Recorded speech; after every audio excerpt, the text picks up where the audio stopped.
Salut les cathos, aujourd'hui nous sommes le 21 avril et nous fêtons Saint Anselme. Anselme, né à Aoste, en Piémont. Sa pieuse mère, Hermangarde, lui apprit de bonne heure à aimer Dieu et la très sainte Vierge. Mais privé du soutien maternel vers l'âge de 15 ans, poursuivi dans sa vocation religieuse par un père mondain et intraitable, il se laissa entraîner par le monde. Là, d'être la victime de son père, il s'enfuit en France et se fixa comme étudiant à l'abbaye du Bec, en Normandie.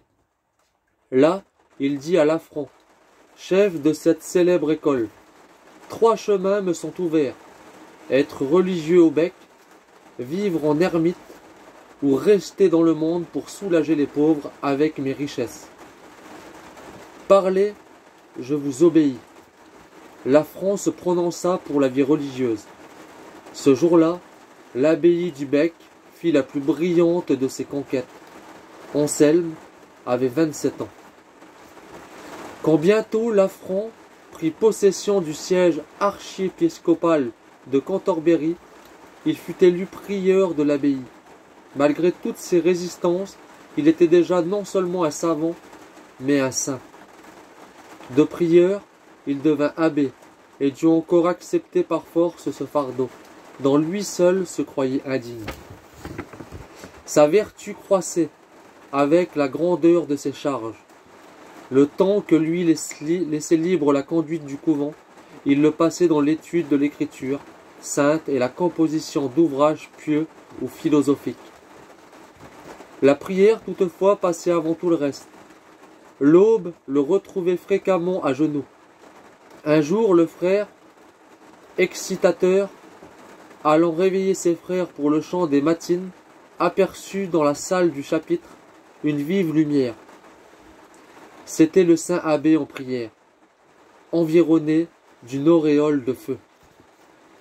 Forcé par la voix du ciel, le roi d'Angleterre, Guillaume, le nomme archevêque de Cantorbéry. Anselme refuse obstinément. Mais, malgré lui, il est porté en triomphe sur le trône des pontifes 8 mois après. Il n'était pas sacré.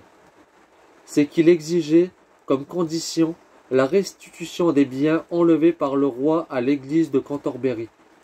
Le roi promit, mais il manqua à sa parole. Et dès lors, Anselme, inébranlable, dans le maintien de ses droits, ne fut plus qu'un grand persécuté. Obligé de fuir, il traversa triomphalement la France et alla visiter le pape, qui le proclama hautement héros de doctrine et de vertu, intrépide dans les combats de la foi.